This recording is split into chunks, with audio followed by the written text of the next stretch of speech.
पंक्ति या कथन। शाबाश, बहुत बढ़िया। टेस्ट कल ले लिया था मैंने टेस्ट। ओके, कॉपी बंद कर लीजिए। आप कहाँ कॉपी खोल रहे हो?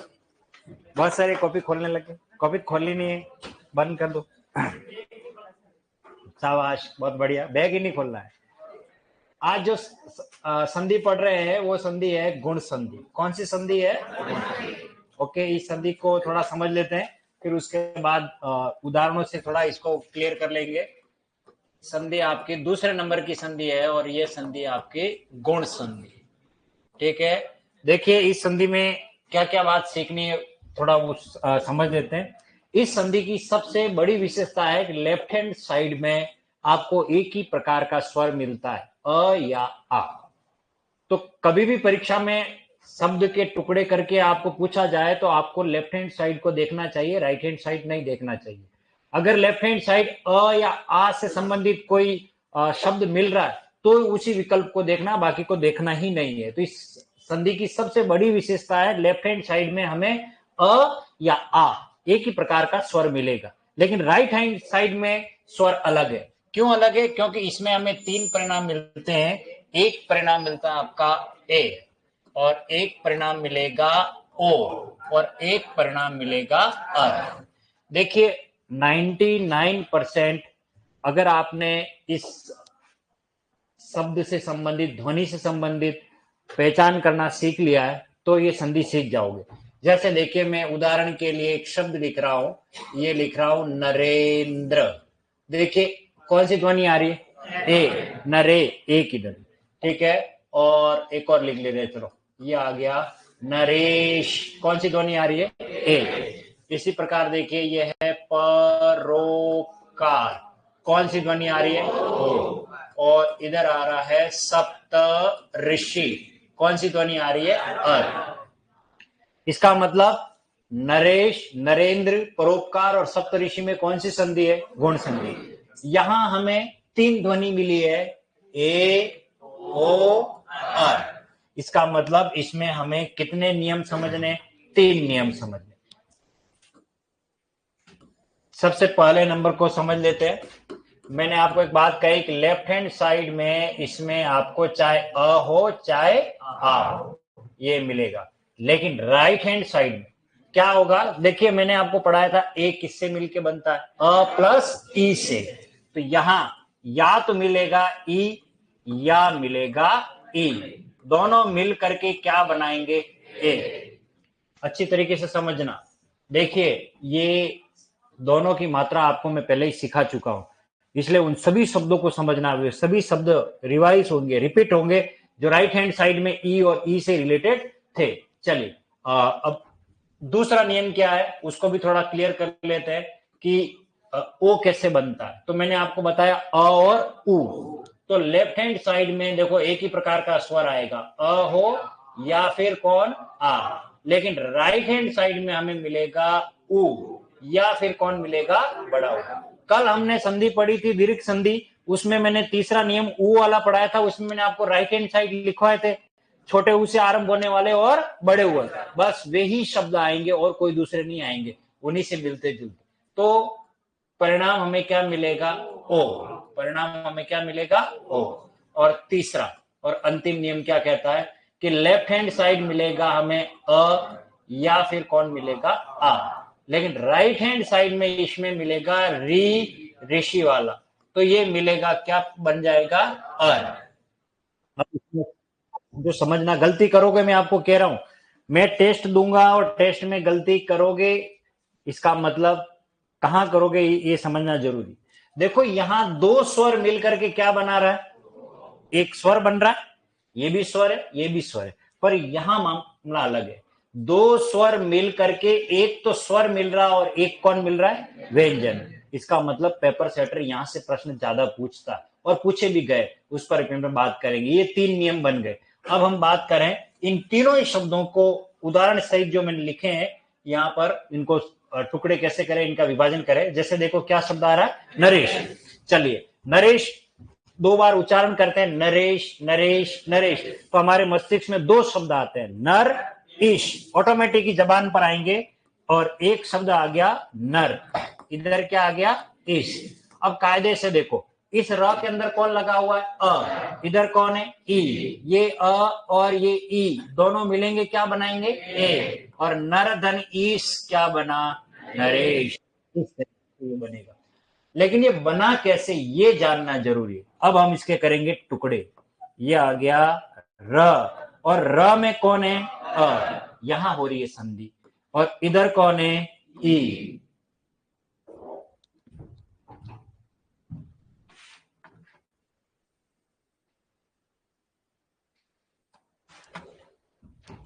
ई, ठीक है।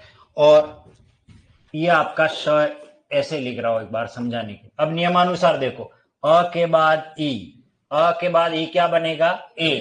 तो ये ए बनेगा, इसका काम खत्म, इसका काम खत्म। अब बचा कौन है? ये र आधा बचा। इस र के अंदर ए जुड़ेगा तो क्या बनेगा? रे।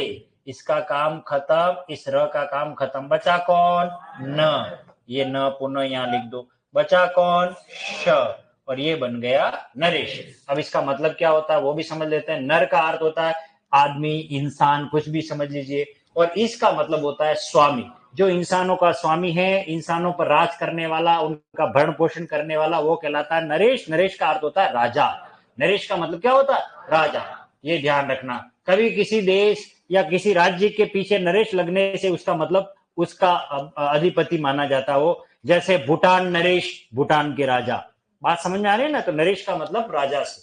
चलिए अगला शब्द कौन आ रहा है?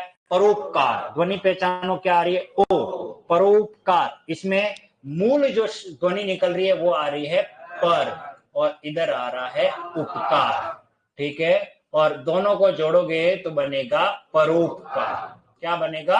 परोपकार। पर बना कैसे ये जानना जरूरी। तो इसके टुकड़े करो। ये है र, र के अंदर कौन है? अ, और इधर कौन है? उ। बाकी प कार सेपरेट लिख लो, ठीक है। अब नियमानुसार अ के बाद उ, अ के बाद उ, दोनों मिलके क्या बनाएंगे? ओ। तो यहां इन दोनों को जोड़ दोगे तो क्या स्वर मिल रहा है? ओ। इसका काम खत्म, इसका काम खत्म। अब र के अंदर ओ की मात्रा जोड़ोगे क्या बनेगा? रो। इसका काम खत्म, इसका काम खत्म। बचा कौन? प। ये आ गया प। इधर कौन बचा? प का। तो पर धन उपकार क्या बना? अब इसका मीनिंग भी समझ लेते हैं। पर का अर्थ होता है दूसरा, अन्य, भिन्न, और उपकार यानी भलाई। दूसरों की भलाई करना क्या कहलाता है? परोपकार। ये इसका अर्थ हो गया। अगला क्या आ रहा है? सप्त ऋषि। देखिए ये तो ऑटोमेटिक ही जबान पे आ रहा है, सप्त ऋषि। तो यहां मूल जो ध्वनि निकली है सप्त, इधर क्या है? ऋषि। ये आ गया ऋषि, और डायरेक्ट हम लिख रहे हैं क्या बना? सप्त ऋषि। परंतु बना कैसे ये जानना जरूरी। यहां आप गलती करोगे, विशेष तौर से इसे जरूर समझना। देखिए इसके टुकड़े कर रहा हूं मैं। ये आप त, त के अंदर कौन है? अ, ठीक है, अ लगा हुआ। इधर कौन है? सॉरी, रे ऋषि वाला, और ये आपके शी। अब देखिए अ के बाद री, यानी कि देखो यहां अ के बाद रे क्या बनाएगा? हर बनाएगा। तो इन दोनों को जोड़ेंगे तो हमें एक नई ध्वनि मिल रही है अर। इसका काम खत्म, इसका काम खत्म। अब ये त आधा है, अ उसमें जुड़ जाएगा तो ये क्या बनेगा? त बनेगा। ओनली क्या बनेगा? त। इस अ का काम खत्म, इस त का काम खत्म। अब बचा कौन है? आधा प बचा ना, तो ये आधा प यहां ले आओ। फिर कौन बचा है? स, ये यहां ले आओ। क्या बन गया? सप्त। इधर कौन बचा? र बचा है, ठीक है ना। इस र को समझाने के लिए लिख रहा हूं, ये ऐसे ही लिखना है। और ये शी क्या बन गया? सप्त ऋषि। लेकिन इस र को हमारे हिंदी में कभी लिखा नहीं जाता, वो लिखा कहां जाता? अगले वाले पर, और क्या बन जाएगा? सप्त ऋषि। बात समझ में आ गई? ये वास्तव में यहां पर है उच्चारण में, लेकिन वो लिखा अगले वाले पे जा रहा। तो कितने परिणाम मिले हमें? 3। कौन कौन से? ए, ओ, अर। अगर अ आ के बाद ई आए तो किस में बदलेगा? ए में। आ के बाद उ आए तो किस में बदलेगा? ओ में। आ के बाद री आए तो किस में बदलेगा? बात समझ में आ गई? अब हम उदाहरणों को लेते हैं पहले वाले पे। देखिए मैंने आपको कहा 99% पूरा ध्वनि केंद्रित है और सारे शब्द भी सीख जाओगे। जैसे मैं कुछ शब्द लिख रहा हूं, ये एक शब्द है गजेंद्र। क्या लिखा है ये? गजेंद्र। ठीक है, इसी प्रकार से लिखते हैं गणेश। एक शब्द है गणेश। ओके, एक और शब्द है महेश, ये दिनेश, और ये सुरेश, और ये राकेश। देखिए इन सभी शब्दों में एक बात कॉमन है, बताओ कौन सी? एक ही ध्वनि आ रही है। कौन सी ध्वनि आ रही है? एक ही ध्वनि। अब इनका हमें संधि विच्छेद करना है, तो कैसे संधि विच्छेद करें? तो थोड़ा शब्द का मीनिंग भी हमें निकालना है और दोनों अर्थ निकलने चाहिए। देखो गजेंद्र में मूल जो ध्वनि है वो है गज, और इधर ऑटोमेटिकली जबान पे क्या आ रहा है? इंद्र। गज धन इंद्र से क्या बनेगा? गजेंद्र। क्लियर हो गया? इसी प्रकार ये समझना बहुत जरूरी है, आगे पूछूंगा मैं। गणेश, ठीक है। तो देखिए ये मूल जो ध्वनि है इसमें है गण, और इधर आ जाएगा ईश। भगवान गणेश को गणेश क्यों कहते हैं, ये जानना जरूरी। देखो भगवान शिव की आराधना करने वाले, उनकी सेवा करने वाले, उनके पीछे पीछे घूमने वाले, वो जितने भी होते हैं वो गण कहलाते हैं। क्या कहलाते हैं? गण कहलाते हैं। और उन सभी गणों के ऊपर मॉनिटरिंग करने के लिए किसी एक को नियुक्त किया गया, और वो भगवान शिव के पुत्र को नियुक्त किया गया। उन सभी गणों का वो क्या कहलाया? स्वामी। आप इसे यूं समझ लीजिए, किसी विद्यालय में एक प्रिंसिपल है, ठीक है, कोई प्रधानाचार्य है, वो शिव है, भगवान है, यूं मान लो।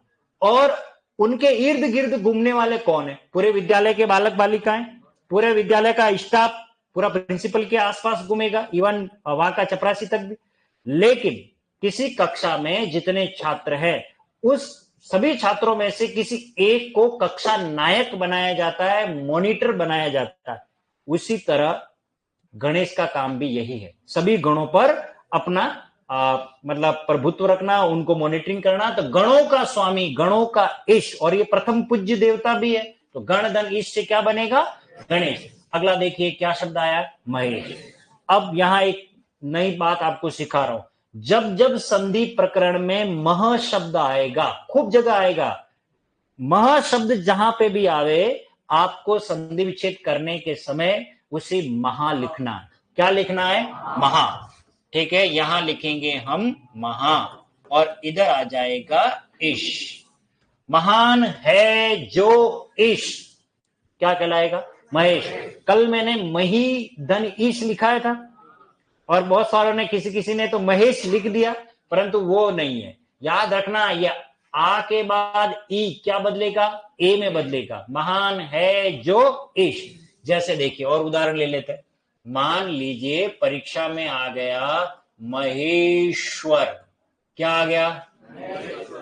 अब मुझे बताइए कौन आ रहा? महा। तो यहां हम संधि विच्छेद करेंगे, महाधन ईश्वर। महान है जो ईश्वर भगवान शिव के लिए प्रयुक्त होता है। जैसे थोड़े दिन पहले एक मूवी आई थी महेंद्र बाहुबली, कभी सुना होगा आपने ये महेंद्र। तो यहां क्या करें संधि विच्छेद? महाधन इंद्र। अब आपको समझ में आ गया, महा शब्द आए तो संधि विच्छेद कहां कैसे करेंगे? महा से करेंगे। क्लियर हो गया? इसी प्रकार से देखिए, महेश का मतलब होता है भगवान शिव, ब्रह्मा विष्णु महेश। तो महेश कहा जाता है भगवान शिव को, याद रखना। देखो दिन ईश, तो इसमें ये तो हो गया मूल ध्वनि हमारी दिन, और इधर क्या निकलेगा? ईश। और दिन का स्वामी, दिन का अधिपति कौन है? सूर्य। तो ध्यान रखना, दिनेश का मतलब सूर्य होता है, तो सूर्य का पर्यायवाची। ये देखो सूरेश, इसमें मूल जो ध्वनि आ रही है सूर, और इधर क्या आ रही है? ईश। सूर का अर्थ क्या होता है? देवता। इसका मतलब स्वामी, देवताओं का स्वामी, देवताओं का अधिपति सुरेश। सुरेश इंद्र को कहा जाता है। किसको कहा जाता है? इंद्र को कहा जाता है, इंद्र का पर्यायवाची। अगला शब्द क्या आ रहा है? राकेश। अब यहां पर हमें ध्यान रखना है, हमें संधि विच्छेद करने में यहां लिखना पड़ेगा राका। अब इसका मीनिंग होता है चांदनी रात। इसका मीनिंग क्या होता है? चांदनी रात। उसको कहते हैं, चांदनी रात को हिंदी में कहा जाता है राका, और इश का अर्थ होता है स्वामी। जो रात का स्वामी है, चांदनी रात का स्वामी है, उसे कहते हैं राकेश, और राकेश का अर्थ होता है चंद्रमा। ये ध्यान रखना, चंद्रमा का पर्यायवाची, चंद्रमा वैसे खूब पर्यायवाची मैंने आपको सिखा दिया है। तो राकाधन ईश क्या बन गया, राकेश। इन सब में कौन सी ध्वनि आ रही है, ए। इसके अब कुछ अन्य उदाहरण लेते हैं, जैसे देखिए ये है बाल, ठीक है, बाल के दो अर्थ होते हैं, और ये है इंदु, और ये बनेगा बालेंदु, बालेंदु। इसका मीनिंग समझिए। बाल का मतलब होता है एक तो सर में हमारे होते बाल वो, और बाल का मतलब होता है छोटा बच्चा जो होता है, बालक जो होता है, उसको कहते हैं बाल। इंदु का अर्थ होता है चंद्रमा। चंद्रमा की 16 कलाएं होती है। कितनी कलाएं होती हैं, 16। जैसे एकम का चांद, दूज का चांद, तीज का चांद, इस तरीके से 16 कलाएं होती है, और उन कलाओं में सबसे छोटा रूप जो होता है वो चंद्रमा का बाल स्वरूप कहलाता है, उसे कहते हैं बालेंदु। इसी प्रकार से देखिए ये एग्जाम में भी पूछा हुआ है, ठीक है, क्या लिखा है ये, भारतेंदु। भारतेंदु हमारे हिंदी साहित्य में मात्र 35 साल की उम्र में बहुत नाम कमाने वाले साहित्यकार भी हुए हैं, भारतेंदु हरिश्चंद्र, बहुत फेमस हुए हैं ये, ध्यान रखना। हिंदी साहित्य जिनके रहा उनको ये शब्द का तो पता होगा ही। ये वास्तव में शब्द कैसे बना, ये बना है भारत प्लस इंदु, इसका मतलब है भारत का चंद्रमा। ये एक उपमा दी गई है, बाकी ऐसा कुछ नहीं है। इंदु का मतलब चंद्रमा, भारत धन इंदु से क्या बन गया, भारतेंदु। अब चलिए कुछ अन्य उदाहरण ले लेते हैं, ये वेरी मोस्ट इंपॉर्टेंट है, ध्यान रखना। ये है न का मतलब नहीं, और ये शायद अभी हाल फिलहाल सेकंड ग्रेड में मैंने पढ़ा, अभी एग्जाम में भी आया हुआ, ये जीके वाले पेपर में आया, या नहीं सेकंड ग्रेड सोशल नहीं, वो कौन से सामाजिक विज्ञान वाले पेपर में था। एक किसी को लेकर के क्वेश्चन में ये शब्द था, न धन इति क्या बनेगा, नेति। इति यानी समाप्ति, न यानी नहीं, जिसकी समाप्ति नहीं होती है उसे नेति की संज्ञा दी जाती है। देखिए आसमान कहीं समाप्त नहीं होता है, अमेरिका में जाओगे तब भी आसमान नजर आएगा, ऑस्ट्रेलिया में जाओगे तब भी आसमान है, भारत में नजर देखोगे तब भी आसमान। जो कभी हमें खत्म नहीं दिखता है, समाप्त नहीं दिखता, उसे नेति की संज्ञा दी जाती है। न धन इति से क्या बन गया, नेति। क्लियर हो गया। चलिए कुछ उदाहरण और ले लेते, जैसे देखिए ये मानव एक शब्द है, और मैं पहले पढ़ा चुका हूं इतर, इतर ई, इतर में ई कैसा आता है, छोटा, और ई मिलके बनेगा ए, और ये बनेगा मानवेतर। मानवेतर क्या अर्थ होता है इसका, मानव प्लस इतर, इतर का अर्थ होता है भिन्न, मानवेतर का अर्थ होता है मानवों से भिन्न। जैसे आप लोग सभी बैठे हुए हो और यहां कोई एलियन आ जाए तो वो मानवेतर प्राणी कहलाएगा। कोई गाय भी आ जाए तो हम क्या कहेंगे, इस मानवेतर प्राणी को बाहर निकालो। इसका मतलब जो मानवों से भिन्न हो उसके लिए आता है। मानव धन इतर से क्या बनेगा, मानवेतर। इसी प्रकार से देखिए ये एक शब्द है इतर, और एक और हमने ले लिया इतर, और ई मिलके बनाएगा ए, क्या, ईद उल फितर, इतरेतर। ये ध्यान रखना, इतरेतर का अर्थ होता है इतर प्लस इतर, इसका संधि विच्छेद है, और इसका अर्थ होता है भिन्न भिन्न। इस क्लास में इतरेतर विचारधाराओं के छात्र बैठे हुए, भिन्न भिन्न विचारधाराओं के, अलग अलग विचारधारा, यानी कि इतर प्लस इतर से क्या बन गया, भिन्न भिन्न, इसका मीनिंग है। और ई मिल रहा है तो क्या बना रहा है, ए। क्लियर हो गया। चलिए और उदाहरण ले लेते हैं। अब बड़ी ई का उदाहरण ले रहा हूं, यह है अंक, और इधर आ रहा है ईक्षण। क्या लिखा है ये, ईक्षण, और ई मिलके क्या बनेगा, ए, और ये बनेगा अंकेक्षण। अंकेक्षण का मतलब होता है इंग्लिश में ऑडिट करना, लेखा के बारे में ध्यान रखना, चेक करना, उसको कहते हैं अंकेक्षण, अंक धन क्षण। देखिए आपका वैसे ये शब्द आगे पढ़ाऊंगा, यण संधि में एक शब्द है पर्यवेक्षक, कृषि पर्यवेक्षक। समय से पहले संधि विच्छेद पढ़ा रहा हूं क्योंकि यहां इस शब्द को मुझे यण संधि में पढ़ाना है। देखिए इसका संधि विच्छेद होता है परि, ठीक है, धन अवेक्षक, अवेक्षक। ये यण संधि है, अभी ध्यान रखना, इसमें मत लिख देना, आपको समझाने के लिए बता रहा हूं कि मुझे ए कहां पढ़ाना। परि धन अवेक्षक पर्यवेक्षक बनता है, ठीक है, लेकिन अवेक्षक शब्द किससे बना है, अवधन ईक्षक, अवधन ईक्षक क्या बनेगा, अवेक्षक।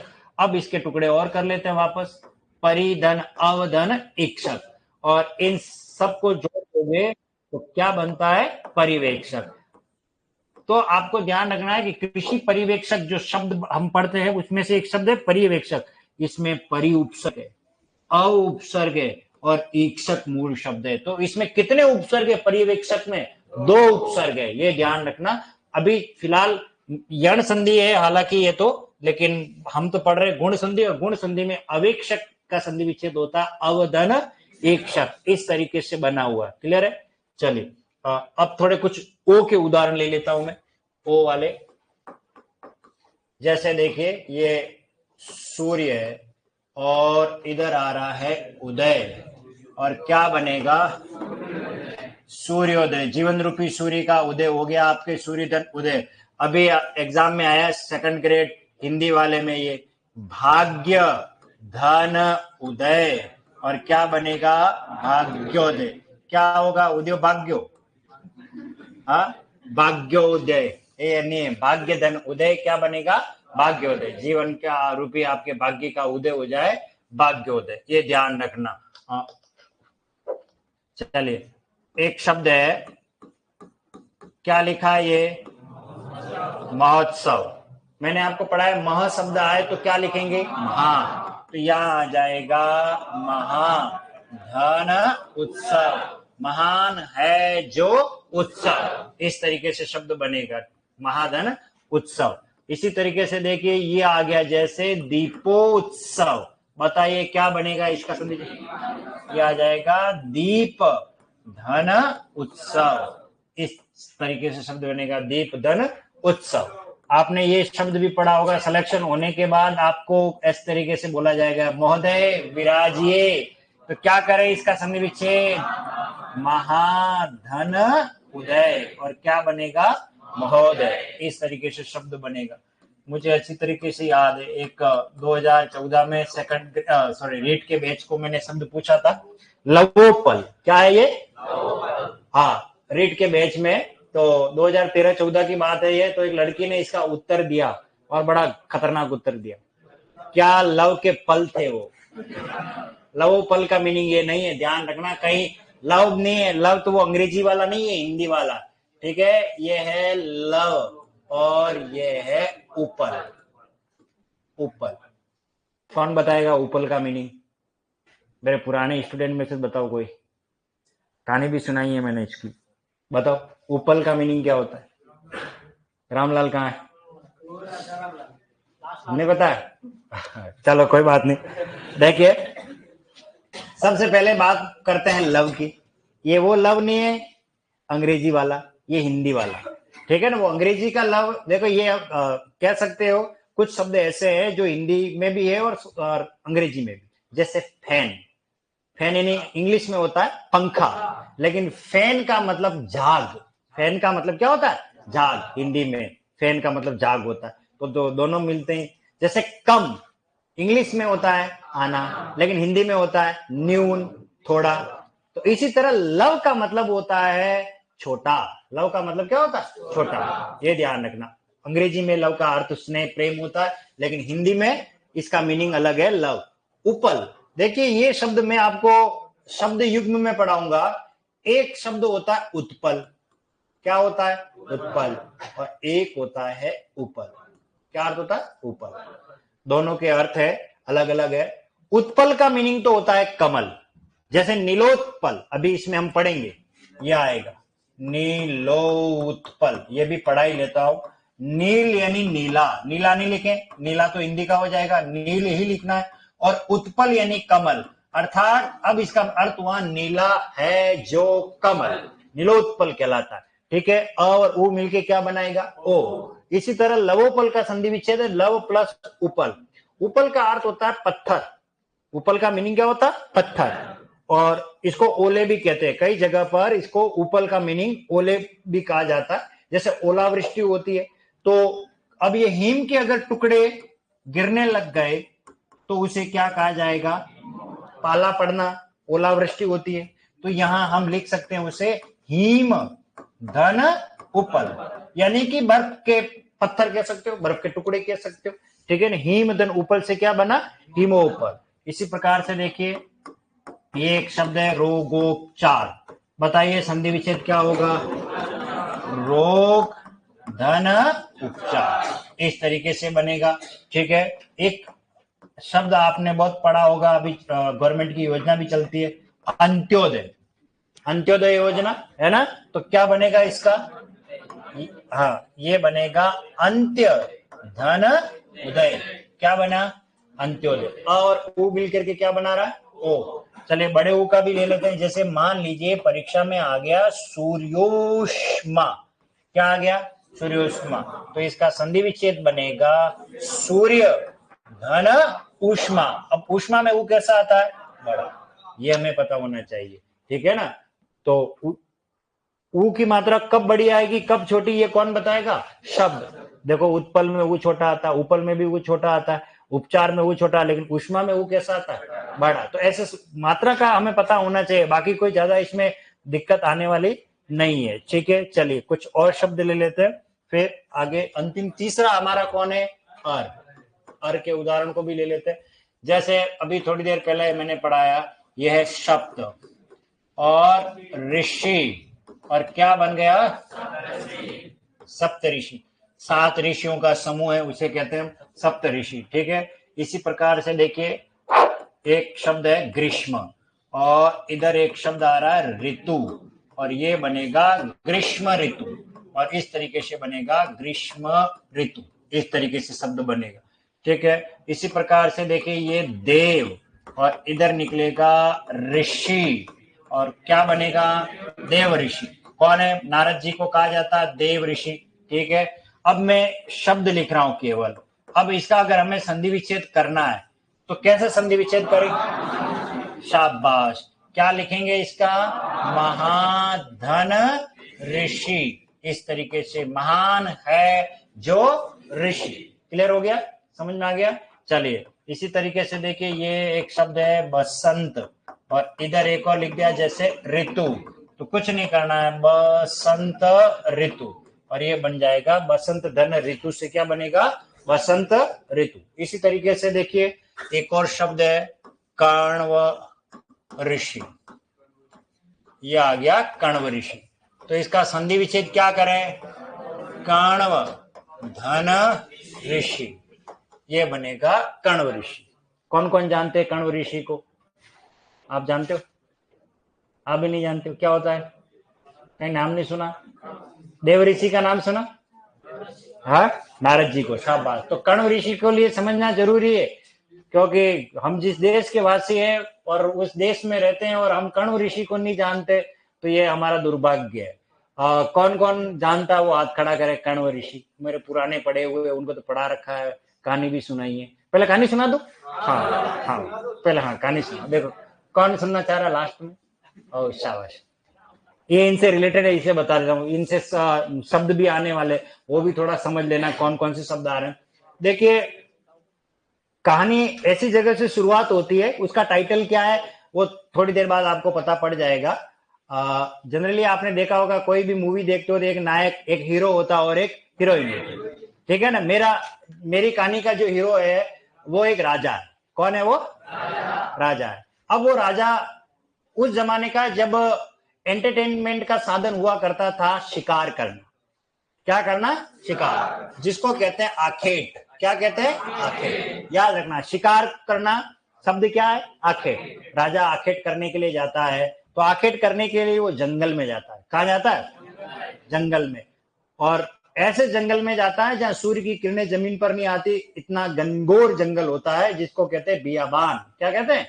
बियाबान। ऐसे जंगल में वो जाता है शिकार करने के लिए, और हाथ में धनुष और तीर लेकर के, और वो संधान करके बैठा हुआ है कि कोई मुझे शेर, चीता, जानवर नजर आवे और मैं वो तीर उसके ऊपर छोड़ दूं।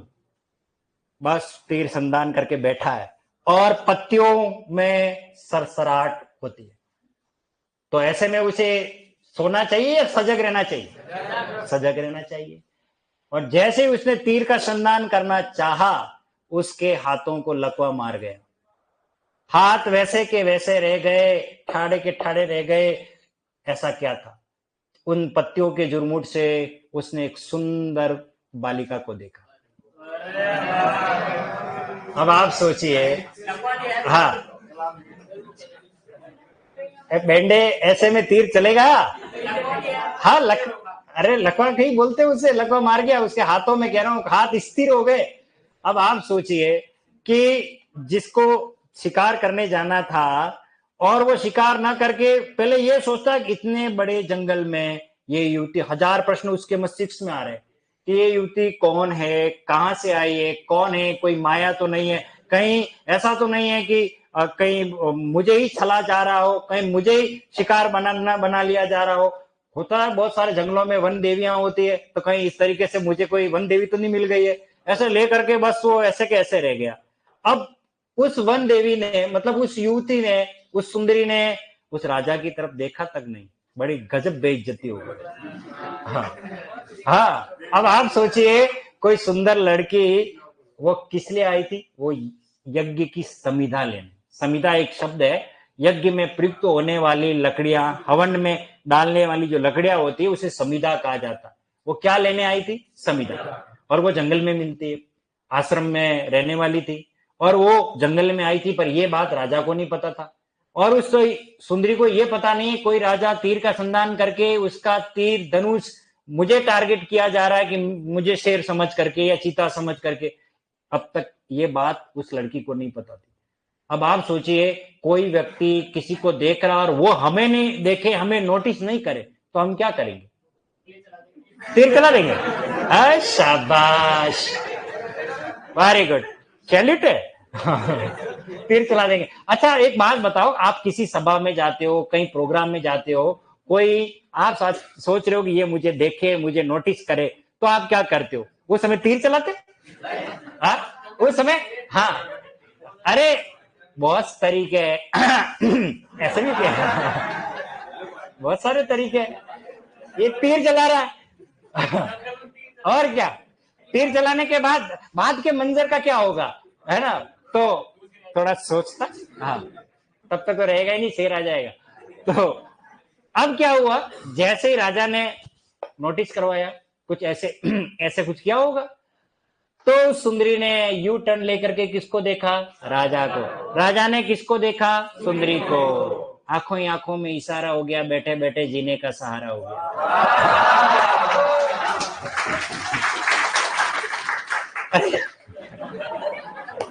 आप तो ऐसे तालियां बजा रहे जैसे आपकी मन की बात कह दी। हाँ सही बात है, बड़ी मुश्किल से कहीं कहना का मौका मिलता आपको भी। ये चेहरे पढ़ रहा हूं मैं, किताबें तो बहुत सी पढ़ी है, ठीक है ना?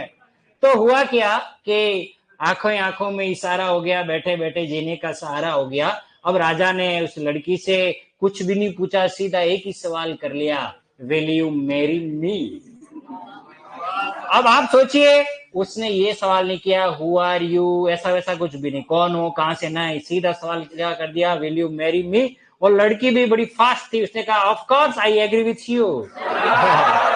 और यस, ओके। अब हुआ क्या, राजा था, तो राजा ने कहा यार ऐसे कैसे मैं इसको लेके चला जाऊं, मैं तो राजा हूं, शादी करके लेके जाऊंगा। तो राजा ने कहा देख मैं तो जा रहा हूं, राजपाट से पूरे आजमे के साथ आऊंगा शादी करने के लिए, फिलहाल तो ये अंगूठी ले ले, है ना? और एक राजा ने उसको क्या दे दी? अंगूठी, जिसको कहते हैं राजमुद्रिका। क्या कहते हैं? वो अंगूठी दे दी किसको? उस सुंदरी को। अब राजा जी चले गए। कहां से कहानी में ट्विस्ट है, अच्छी तरीके से समझना। हाँ, अब वो राजा गया अपने दरबार में बैठे हुए सोच रहा है, और उसी समय एक ऋषि का आगमन होता है, जिसके लिए कहा जाता है कि उनके नाक पर एवरी टाइम गुस्सा रहता है। ना ना ना, उस ऋषि का नाम होता है दुर्वासा। ये ऋषि संप्रदाय के ऐसे ऋषि है, एक हाथ में कमंडल और ओम फट स्वा। हाँ, शाप देने में ये माहिर थे, कुछ भी होता है शाप दे देते। दुर्वासा ऋषि, आप सोचिए, जब कभी कोई देख ले उनका अगर सम्मान नहीं होता है तो वो तुरंत छाप देते। अब वो राजा दरबार में बैठे हुए और आराम से सोच रहे होंगे, शायद ऋषि का आगमन हुआ, राजा को पता ही नहीं है, और वो सोच रहा है, क्या सोच रहा है? सुंदरी के विवाह के लिए जाने के लिए डीजे वाले को बुलाऊं, बैंड वाले को? हाँ, ऐसा कुछ सोच रहा होगा। हाँ सूट सिलवाऊं या शेरवानी सिलवाऊं, ऐसा कुछ सोच रहा होगा, ठीक है ना। और हो सकता है कि उस गाने का जन्म भी वहीं से हुआ होगा, मुझे शायद ऐसा लगता है वो गाना भी शायद वही होगा, मेरे ख्वाबों में जो आए, ऐसा कुछ हो रहा होगा।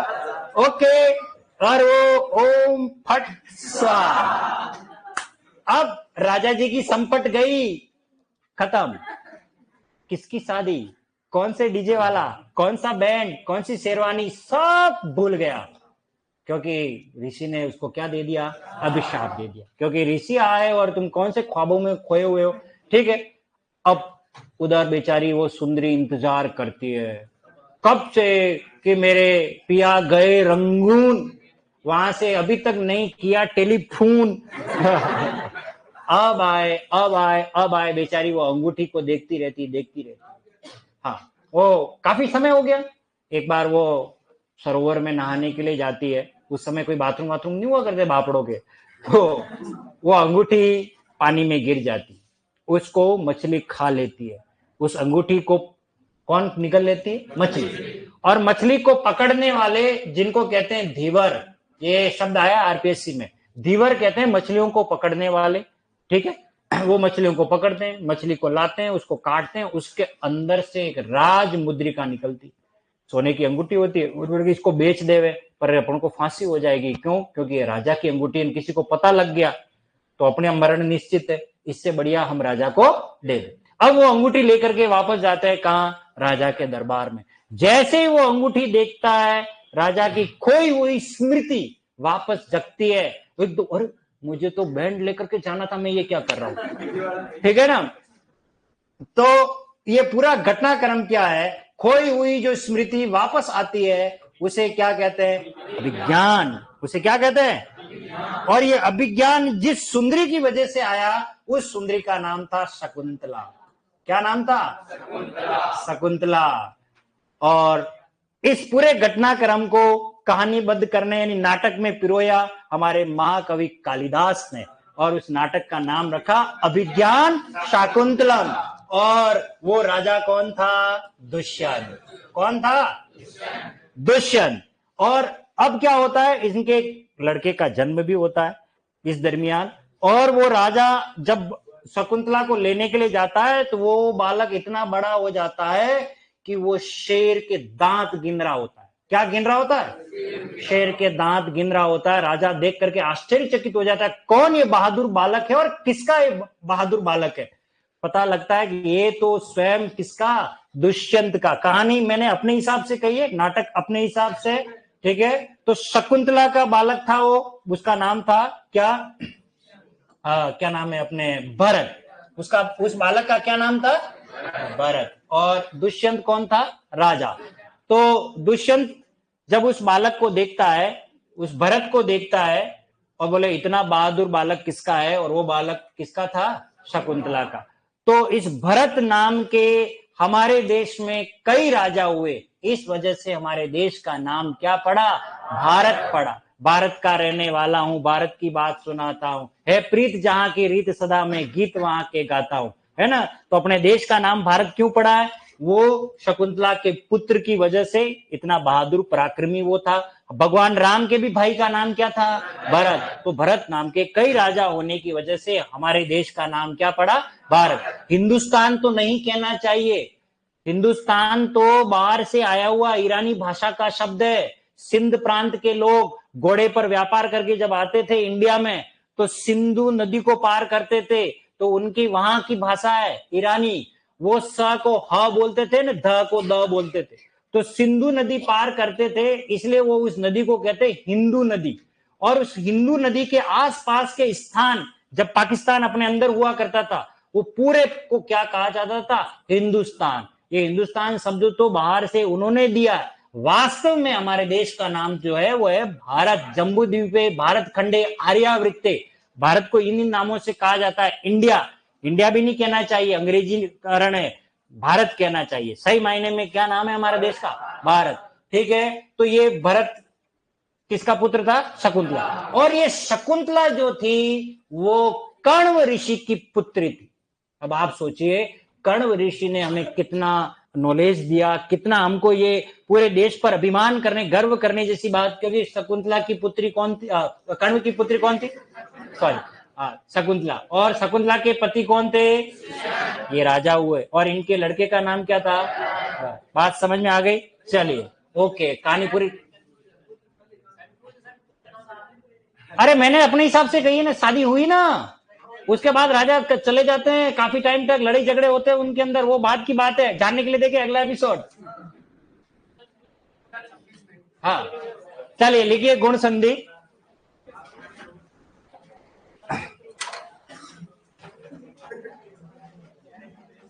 अभी और सुनाएंगे थोड़ी कहानी में आपको, बिना शादी के पुत्र कैसे हुआ वो विवाह, जानने के लिए देखिए प्रत्यय।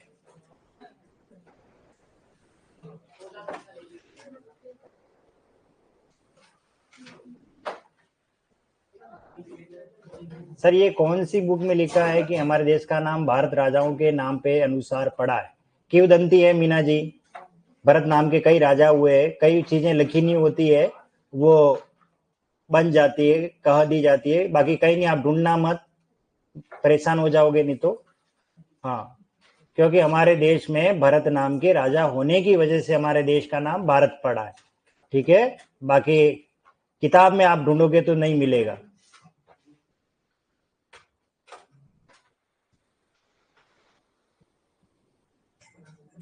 राजन धनीश, राजेश का संधि विच्छेद राजन धनीश। मानवेंद्र, मानवधन इंद्र मानवेंद्र।